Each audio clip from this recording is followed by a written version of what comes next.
এসো শান্তির কথা বলি, এসো শান্তির পথে চলি।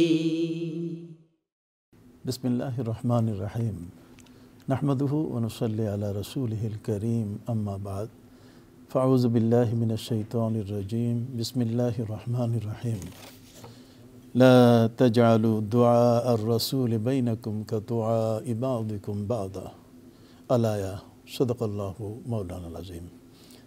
এই মুহূর্তে আমাদের প্রিয় মাতৃভূমি বাংলাদেশও পৃথিবীর যে প্রান্ত থেকে আপনাদের প্রিয় চ্যানেলের শান্তির পথে অনুষ্ঠান দেখছেন, আপনাদের সকলকে জানাচ্ছি আন্তরিক শুভেচ্ছা এবং প্রাণঢালা প্রীতি। দর্শক, আপনারা জানেন আমরা প্রতিনিয়ত বৃহস্পতিবারের এই সময়ে আপনাদের কাছে সমসাময়িক অথবা জীবন ঘনিষ্ঠ এবং প্রয়োজনীয় কোনো বিষয়ের উপরে আমরা আলোচনা নিয়ে আসি এবং সেই আলোচনায় আমাদের দেশের প্রাজ্ঞ এবং অত্যন্ত অভিজ্ঞ সর্বজন শ্রদ্ধেয় দুইজন আলেমে দ্বীন আমাদের স্টুডিওতে উপস্থিত হয়ে আলোচনা করে থাকেন, আপনাদের কাঙ্ক্ষিত প্রশ্নের উত্তরও দিয়ে থাকেন। আজকে আমরা বিষয়বস্তু নির্ধারণ করেছি যে নবী করিম সাল্লাল্লাহু আলাইহি ওয়াসাল্লামের সাথে বেয়াদবির পরিণাম, এই একটি বিষয়ের উপরে আমরা আজকে আলোচনা শুনব। আসুন সর্বপ্রথম আমি আপনাদেরকে পরিচয় করে দিচ্ছি আমাদের অতিথির সাথে। আমার ডানে বসে আছেন বাংলাদেশের খ্যাতনামা 10টি দ্বীনি শিক্ষা প্রতিষ্ঠানের মধ্যে প্রথম স্তরে যে প্রতিষ্ঠানটিকে গণনা করা হচ্ছে দারুন নাজাত সিদ্দিকিয়া কামিল মাদ্রাসার প্রধান মুফতি হযরত মাওলানা মুফতি উসমান গনি সালেহী। আসসালামু আলাইকুম ওয়া রাহমাতুল্লাহি ওয়া বারাকাতুহু। আমার বামে বসে আছেন বাংলাদেশের আরেকজন গণ্যমান্য পতিতযশা এবং সর্বজন শ্রদ্ধেয় আলেমে দ্বীন, আপনার যাকে রমজান মাসে অন্তত ইফতারের পূর্বে চ্যানেলে দেখে থাকেন, কোরআনের বিভিন্ন বিষয় নিয়ে ঢাকা বিশ্ববিদ্যালয়ের কেন্দ্রীয় জামে মসজিদের সম্মানিত খতিব ও পেশ ইমাম আল্লামা মাওলানা নজির মাহমুদ সাহেব। আসসালামু আলাইকুম ওয়া রাহমাতুল্লাহি ওয়া বারাকাতুহু। আপনারা দুজন কেমন আছেন? জি আলহামদুলিল্লাহ, আপনি কেমন আছেন? জি আলহামদুলিল্লাহ আছি ভালো। দর্শক, আমরা যে বিষয়টির উপরে আজকে কথা বলবো, আপনারা সকলেই জানেন যে একটি ফাউন্ডেশনের উপরই কিন্তু আমাদের ঈমানের অস্তিত্ব। আর সেই ফাউন্ডেশনটা হলো আমাদের প্রিয় নবী সাল্লাল্লাহু আলাইহি সাল্লাম এবং সাহাবায়ে কেরাম যে ফাউন্ডেশন আমাদেরকে দিয়ে গেছেন, সেই ফাউন্ডেশনের উপরেই আমাদের জীবনগুলো গড়ে তুলবার জন্য আমাদের পীর মাশায়েখ আউলিয়া যারা, তারা একটি নীতিমালা নির্ধারণ করে গেছেন।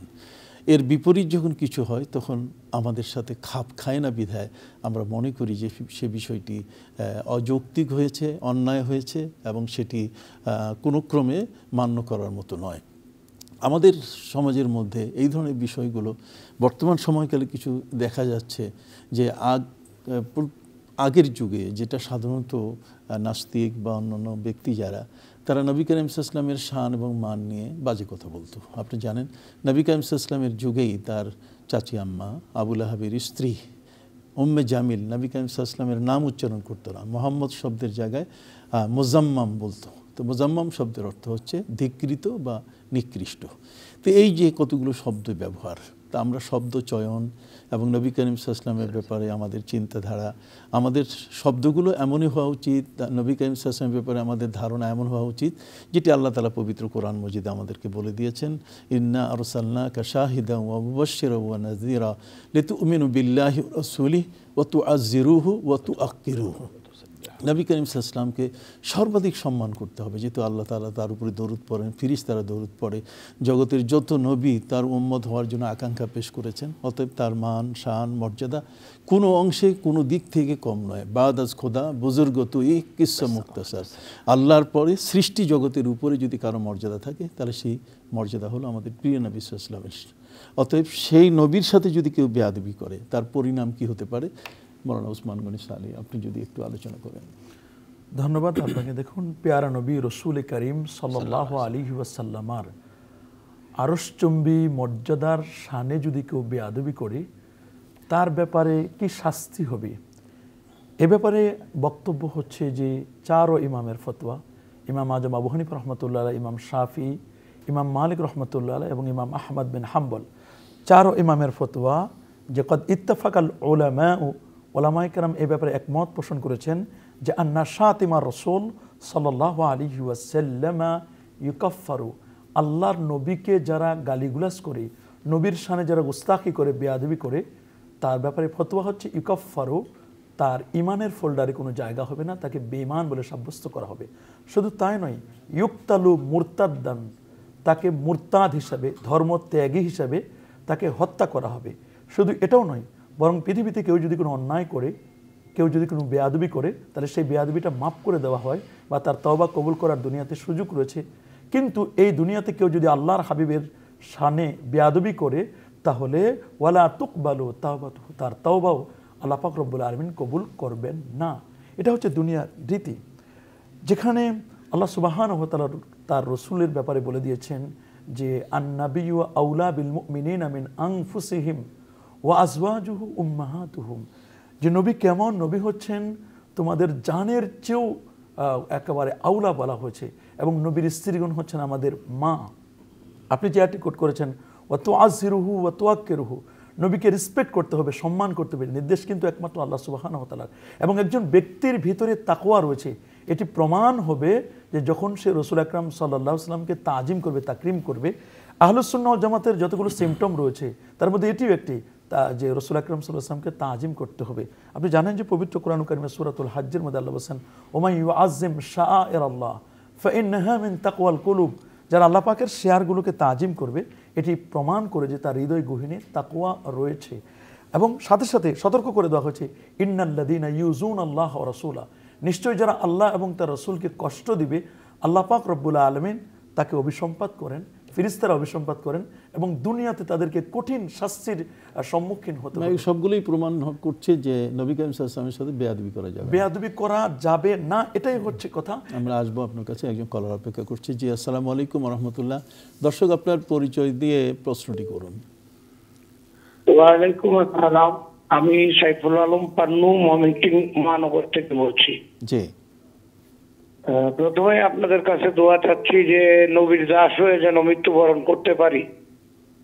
প্রশ্নটি করুন। এই কথায় আমি বলছি যে আমাদের প্রিয় নবী হযরত মুহাম্মদ সাল্লাল্লাহু আলাইহি সাল্লাম, ওনার প্রতি কটূক্তি করে ইদানিং বহু ধরনের ভিডিও আমরা পাচ্ছি।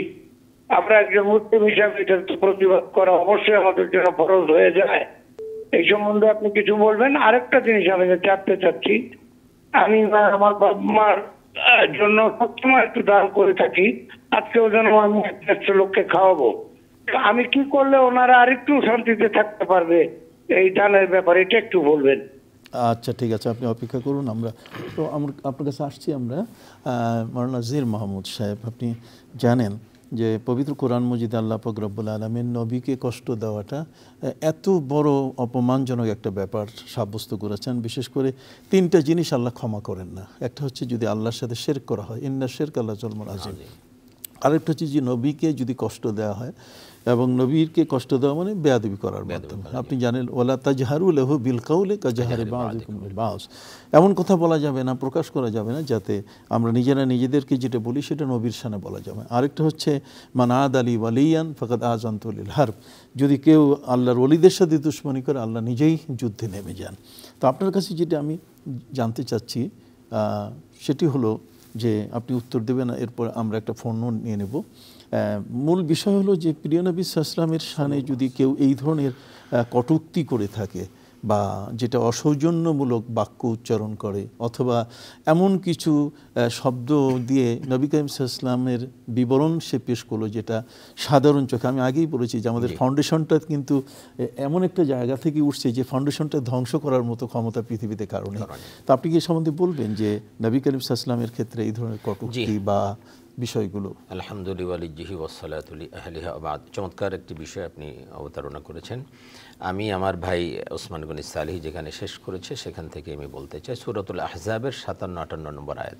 আমি আসতেছি আপনার ওই সূরা আহজাবের সম্পর্কে। যে দর্শক, আসসালামু আলাইকুম ওয়া রাহমাতুল্লাহ, আপনার প্রশ্নটি করুন। হ্যালো, আসসালামু আলাইকুম। ওয়া আলাইকুম আসসালাম ওয়া রাহমাতুল্লাহি ওয়া বারাকাতুহু। হুজুর, আমি ধরমপাশা সুরঙ্গস থেকে ইনুস বলছিলাম। জি জি জি। হুজুর, আমার একটি প্রশ্নটা হলো, ছোটকাল থেকে আমরা জেনে আসছি যে বেহেশত 8টি, দুজক 7টি। আমাদের মহল্লার ইমাম সাহেব ওয়াজ ফরমাইলেন যে বেহেশত একটি, তার দরজা 8টি। এখানে ভিতরে ক্লাসিফিকেশন আছে, বিভিন্ন নামে যে বেহেশত আখ্যায়িত করা হয়। তো দুজকেরও 7টি দরজা, দুজক একটি, তার ভিতরে দুজকের বিভিন্ন ক্লাসিফিকেশন আছে। কোনটা ঠিক হুজুর? আটটি বেহেশতি, সাতটি দুর্যোগতিক, না ওই দরজা সাতটি দরজা, আটটি দরজা? বলছে কেউ যে বেহেশত আসলে একটাই, এই ধরনের কথাবার্তা কেউ কেউ বলে থাকে। আপনি অপেক্ষায় থাকেন, আমরা যাব। জি, আমাদের আপনি চমৎকার বলছিলেন যে আমাদের ফাউন্ডেশনটা কি। দেখেন, ইমাম আবু হানিফা রাহমাতুল্লাহ আলাইহি বলছেন ইমানের যতগুলো বিষয় আছে তার মধ্যে সবচেয়ে গুরুত্বপূর্ণ বিষয় হলো রাসূল পাক সাল্লাল্লাহু আলাইহি ওয়াসাল্লামের প্রতি ঈমান আনা, তাকে ইজ্জত করা, সম্মান করা। কারণ আপনি যদি দেখেন ইহুদি, নাসারা, খ্রিস্টান সবাই কিন্তু আল্লাহকে বিশ্বাস করে, পরকালকে বিশ্বাস করে, এটা সবাই বিশ্বাস করে, কিন্তু তারা মুসলমান হতে পারলো না কেন? তারা ইমানদার বলে দাবি করতে পারছে না কেন? রসুলকে তারা রেসপেক্ট করে নাই, রসুলকে তারা বিশ্বাস করে নাই। এই জন্য ইমানের সবচেয়ে গুরুত্বপূর্ণ বিষয় হলো রসুল পাক সাল্লাল্লাহু আলাইহি ওয়াসাল্লামকে বিশ্বাস করা।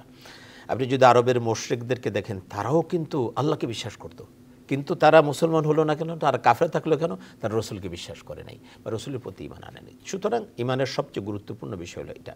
আল্লাহ পাক যেটা বলছেন, ইন্নাল্লাযীনা ইউযুনাল্লাহা ওয়া রাসূলাহু লা'আনাহুমুল্লাহু ফিদ দুনিয়া ওয়াল আখিরা ওয়া আ'আদ্দা লাহুম আযাবাম মুহিনা।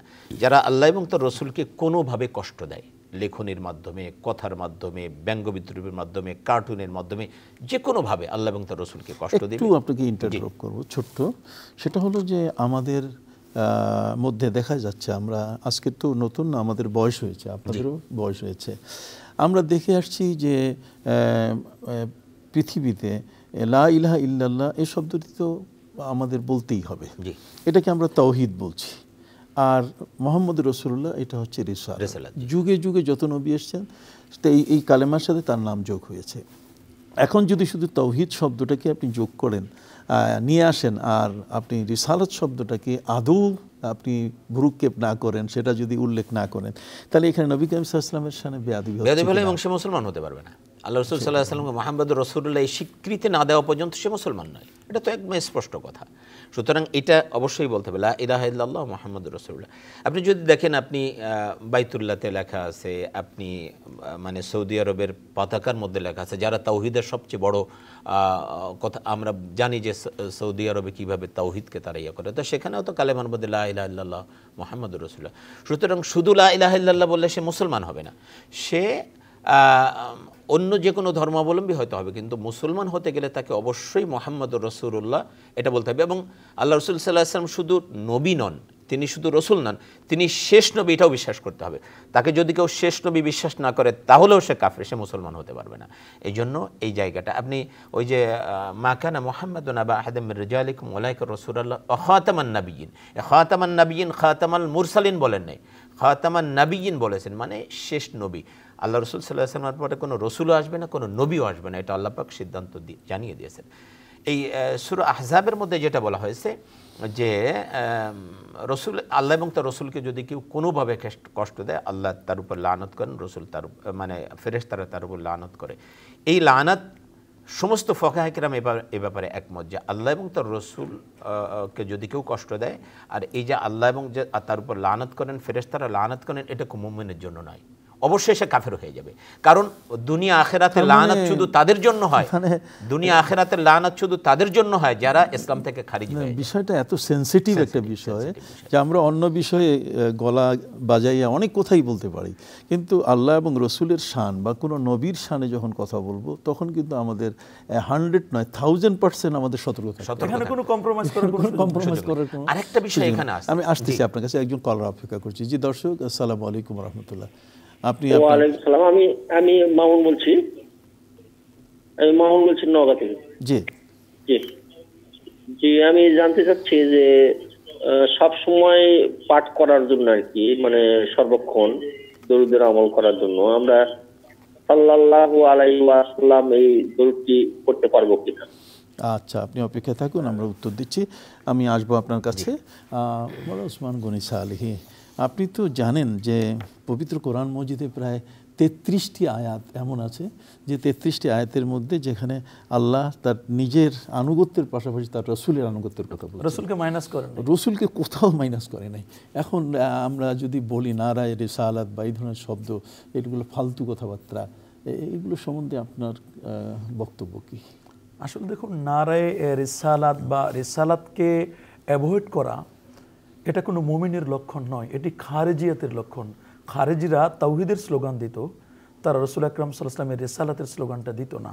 এবং খারিজিদের যতগুলো ক্যারেক্টারিস্টিক রয়েছে বৈশিষ্ট্যগুলোর মধ্যে তার একটি অন্যতম বৈশিষ্ট্য হচ্ছে তার রসুলের সাথে কোনো না কোনোভাবে তারা বিয়াদবি করবে। যেমনটা জুল খোয়াইসার আত-তামিমি রসুল আকরাম সাল্লাল্লাহু আলাইহি ওয়াসাল্লামকে বলেছিল, ঈদিল ইয়া মুহাম্মদ, হে মুহাম্মদ সাল্লাল্লাহু আলাইহি ওয়াসাল্লাম, আপনি হুনাইনের যুদ্ধের গনিমতের মাল বন্টন করছেন, আপনি কিন্তু ন্যায় বিচার করবেন। রসুল বলছেন, ইজান লাম আদিল মাইয়া আদিল, আমি যদি পৃথিবীতে ন্যায় বিচার করতে না পারি, এই পৃথিবীতে ন্যায় বিচার করবে কে? সে কোন ব্যক্তি? রসুল আকরাম সাল্লাল্লাহু আলাইহি ওয়াসাল্লাম যেখানে বলছেন, লাউ সারাকাত ফাতেমা বিনতে মুহাম্মাদিন সাল্লাল্লাহু আলাইহি ওয়াসাল্লাম, যদি মুহাম্মাদের কন্যা ফাতেমাও চুরি করে, লাকাতাতু ইয়াদাহা, আমি রসুল নিজেই তার হাত কেটে দিব।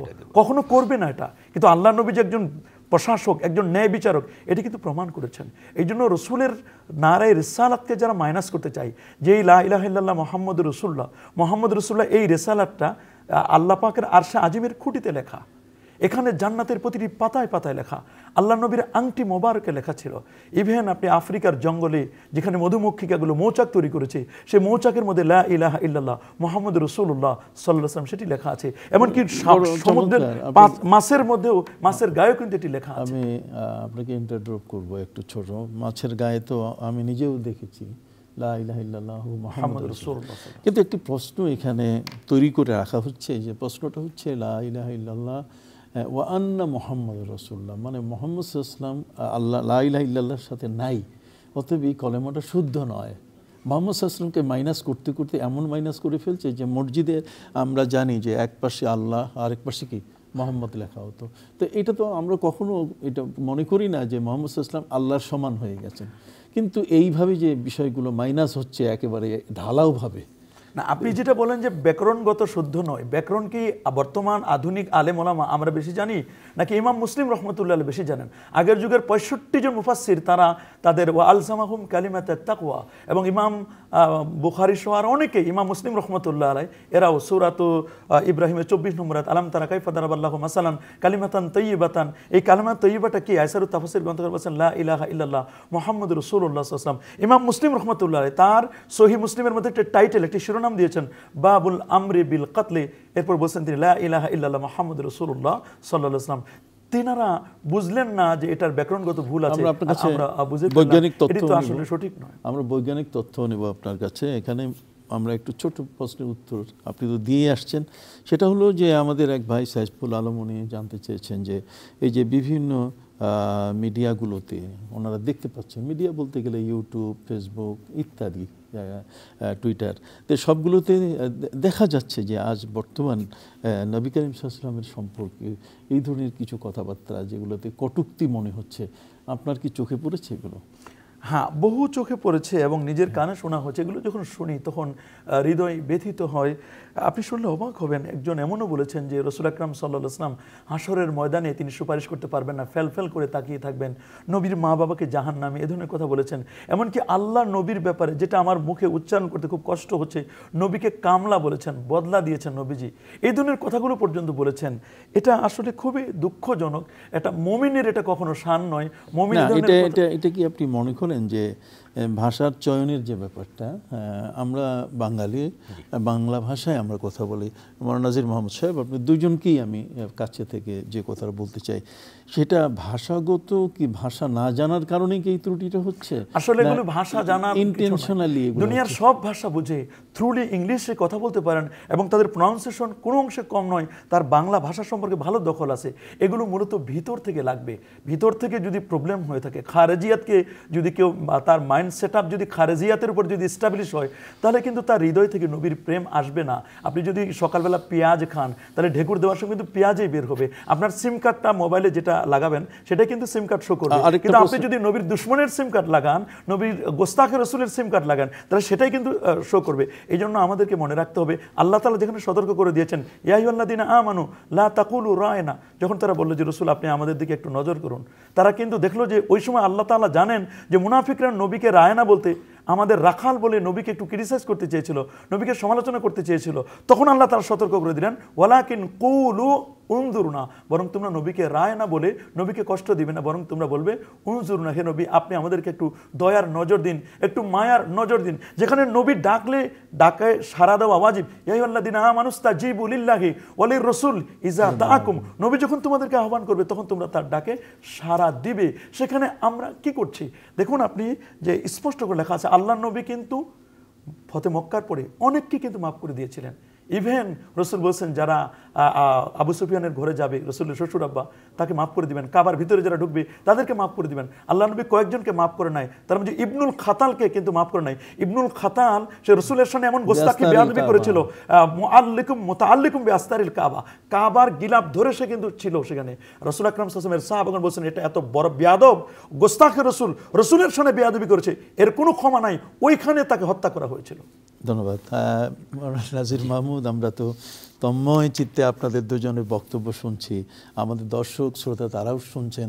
আসলে আমরা বললাম তো যে আমরা কিন্তু একটা ভিত্তির উপরেই আমাদের জীবনটা গড়ে উঠেছে, ফলে আমরা ওই উল্টাপাল্টা কথা এটা আমাদের সহ্য করার মতো হয় না। আপনি শুনলে অবাক হবেন। আমি 1 মিনিটে বলবো যে ইমাম আবু ইউসুফ রহমতুল্লাহ আলাইহির যুগে এক যুবক বলেছিল, সমস্ত ওলামাকে বলে যে আমরা কদু খাওয়া পছন্দ করি, এটা রসুলের পছন্দ ছিল।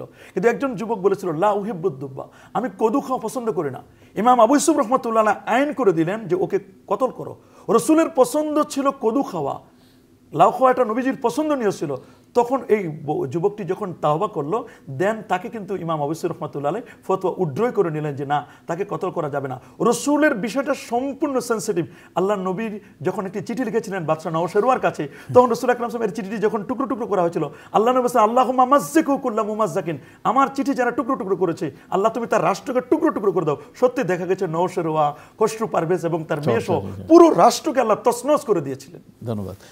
আপনার কাছে যেটা জানতে চেয়েছি সেটা হলো, এক ভাই আমাদের কাছে জানতে চেয়েছেন যে সবসময় আপনার দরুদ শরীফ পড়তে গিয়ে সাল্লাল্লাহু আলাইহি সাল্লাম পড়লেই যথেষ্ট হবে কিনা? জি আলহামদুলিল্লাহ, চমৎকার বলেছেন। আমরা সবসময় হাঁটতে চলতে উঠতে বসতে আমরা জবানকে যেন আমরা তাজা রাখি আর দুরুদ শরীফ পাঠ করি। তো দুরুদের মধ্যে সবচেয়ে ছোট দুরুদ হলো সাল্লাল্লাহু আলাইহি ওয়াসাল্লাম। সুতরাং এটা আমরা পড়তে পারি। এর মধ্যে ওসমান গনি সালিহি একজন ভাই বেহেশতের সম্পর্কে সংখ্যা, একজন বলছে যে একটা বেহেশত, ওইটার মধ্যে দরজা 8টার আছে আর কি। আসলে বেহেশত এটি 8টি, এটা আহলে সুন্নাহ জামাতের আকীদা। এবং মেআতু দারাজাত, উনি তো 8টা দরজার কথা বলছেন। হাদিসে তো আসে 100 দরজার কথা, সহিহ মুসলিমে কিতাবুল জিহাদের মধ্যে আসছে এবং মিশকাতুল মাসাবিতেও রয়েছে। এবং রাসূল বলেছেন যে ইজা সাআলতুমুল্লাহ ফাসআলুহুল ফিরদাউস, যখন তোমরা আল্লাহর কাছে বেহেশত চাইবে তখন ফিরদাউস নামক বেহেশতটা চাবা, কেন এটা হচ্ছে আলাহা, সবগুলোর চেয়ে সবচেয়ে উঁচু বেহেশতটার নাম হচ্ছে জান্নাতুল ফিরদাউস। এটাকে রাসূল আকরাম সাল্লাল্লাহু আলাইহি ওয়াসাল্লাম চাইতে বলেছেন। মাওলানা নাজির মাহমুদ সাহেব, আপনি শুধু মাওলানাই নন, আলিমই নন, আপনি একজন হাফিজে কোরআন এবং দক্ষ হাফিজে কোরআন। আপনি জানেন পবিত্র কোরআন মজিদে আল্লাহ তাআলা বলেছেন ওয়া মান ইউশাকিকির রাসূল মিন বাদি মা তাবায়্যানাহুল হুদা ওয়া ইয়াত্তাবি সাবিলা গায়রিল মুমিনিন। এই যে এখানে কিছু লোক এমন আছে যে নবীকে যারা কষ্ট দেয় বা নবীর ক্ষেত্রে যারা বিভিন্ন ধরনের ফাটল সৃষ্টি করে এবং সেখানে সে অন্য মতবাদ এবং দৃষ্টিভঙ্গিগুলো প্রতিষ্ঠিত করতে চাচ্ছে, তাদের ব্যাপারে কিন্তু আল্লাহ তাআলার কঠিন সেখানে হুঁশিয়ারি সংকেত আছে যে নুয়াল্লিহি মা তাওয়াল্লা ওয়ানুসলিহি জাহান্নাম ওয়া সাআত মাসিরা। আপনি যদি সম্পর্কে আসলে ওই যে একটা দুনিয়ার একটা দৃষ্টান্ত যদি আমরা দেই, হাতিকে যদি আপনি কষ্ট দেন, হাতি হয়তো আপনাকে কিছু বলবে না, কিন্তু হাতির বাচ্চাকে যদি আপনি কষ্ট দেন, হাতি কিন্তু ওই লোকটাকে যে হাতির বাচ্চাকে কষ্ট দেবে, হাতি যে করে হোক তাকে সুর দিয়ে পেঁচা আছাড় মারবেই। তো আল্লাহকে, আল্লাহর শানে যদি আপনি কিছু বলেন হয়তো আল্লাহ এটা ক্ষমা করবেন, কিন্তু আল্লাহর নবীর শানে যদি কেউ কিছু বলে আল্লাহ কিন্তু তাকে ক্ষমা করবেন না। এটা হলো একটা বিষয়। আল্লাহর নবী যাকে আল্লাহ পাক সবচেয়ে প্রিয়, সৃষ্টির শ্রেষ্ঠ হিসেবে সৃষ্টি করেছেন, তার শানে যদি কেউ বেয়াদবি করে, তার শানে যদি কেউ গোস্তাকি করে, তার সাথে যদি কেউ বেয়াদবি করে, এটা আল্লাহ কখনোই ক্ষমা করেন। আমরা দুনিয়াতে বহুত দেখেছি এটা। আল্লাহ পাক দুনিয়াতে তার শাস্তি দিবেন, আখিরাতেও তার শাস্তি দিবেন এবং তার জন্য জাহান্নাম অবধারিত। সুতরাং এই জায়গাটা আমরা যেন খুব সতর্কতার সাথে আমরা, আপনি যেটা বলছেন আগেও বলছেন, শব্দ চয়নের ক্ষেত্রে যেন আমরা অত্যন্ত, সে যেই হোক না কেন, শব্দ চয়নটা যেন এমন হয় যে আল্লাহ রসুল সাল্লাল্লাহু আলাইহি সাল্লামের শান মানের কোনো খেলাপ যেন না হয়। এই ব্যাপারে আমাদেরকে অবশ্যই সতর্ক থাকতে হবে। আপনাদের দুজনকেই ধন্যবাদ। আপনারা সংক্ষিপ্ত সময়ের মধ্যে আপনারা মূল জিসটা তুলে ধরেছেন যে নবী করিম সাল্লাল্লাহু আলাইহি ওয়াসাল্লামকে মূলত কোনোভাবে তুচ্ছ তাচ্ছিল্য, ছোট বা কটূক্তি করা অথবা তার শব্দে কিছু বলে তাহলে এটা কিন্তু অন্যায় এবং অপরাধ। এবং আমরা সরকারের কাছে বলবো একটা ব্লাসফেমি আইন করা দরকার, যারা রসুলের সামনে যারা বেয়াদবি করবে। আরেকটা প্রশ্ন ছিল এখানে, একজন ভাই 100 জনকে খাওয়াবার ব্যাপারে যেটা বললেন। অবশ্যই তার মা বাবা যদি ইন্তেকাল করেন, তিনি যদি 100 জন ব্যক্তিকে ইসালে সওয়াবের উদ্দেশ্যে এটা খাওয়ান, এটি নিঃসন্দেহে তিনি সওয়াবের অধিকারী হবেন। অসংখ্য অগণিত রিওয়ার্ডস সওয়াব আল্লাহ তার আমলনামায় দান করবেন, তার বাবাকেও মাফ করে দিবেন। কবরে নাকি আগুন লাগবে, নাউজুবিল্লাহ, এটি যিনি বলছেন তার কবরে আগুন লাগা দরকার। আল্লাহ মাফ করুক তাকে, আমরা কারোর কবর আগুন লাগুক।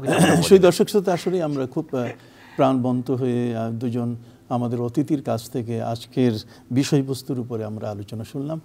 আসলে নবী করিম সাল্লাল্লাহু আলাইহি ওয়াসাল্লামের ক্ষেত্রে বেয়াদবি করাটা এটা আল্লাহ কখনো বরদাস্ত করেন না। আমরা দেখেছি যে আব্দুল্লাহ ইবনে কামা নামে একজন ব্যক্তি, যে নবী করিম সাল্লাল্লাহু আলাইহি ওয়াসাল্লামের দান্দান মোবারকে তীর মেরেছিল উহুদের যুদ্ধে। আল্লাহ পাক রব্বুল আলামিন তার উপরে এত গুসা হয়েছিলেন যে তার গোটা পরিবার শেষ পর্যন্ত, বর্তমান পর্যন্ত যারা আছে তাদের কারো দাঁত উঠে না, সবার দাঁত উঠা তিনি বন্ধ করে দিয়েছেন।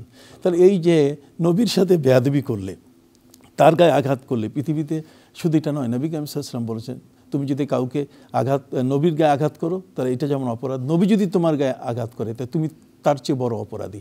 কাজেই আমরা কোনো অবস্থাতেই যেন আমাদের প্রিয় নবী সাল্লাল্লাহু আলাইহি ওয়াসাল্লামের সম্মানকে যেন ক্ষুণ্ণ না করি, তার তাজিমে যেন সবসময় আমরা আমাদের অন্তরকে বিগলিত করি। সকলে ভালো থাকুন। আসসালামু আলাইকুম ওয়া রাহমাতুল্লাহি ওয়া বারাকাতুহু।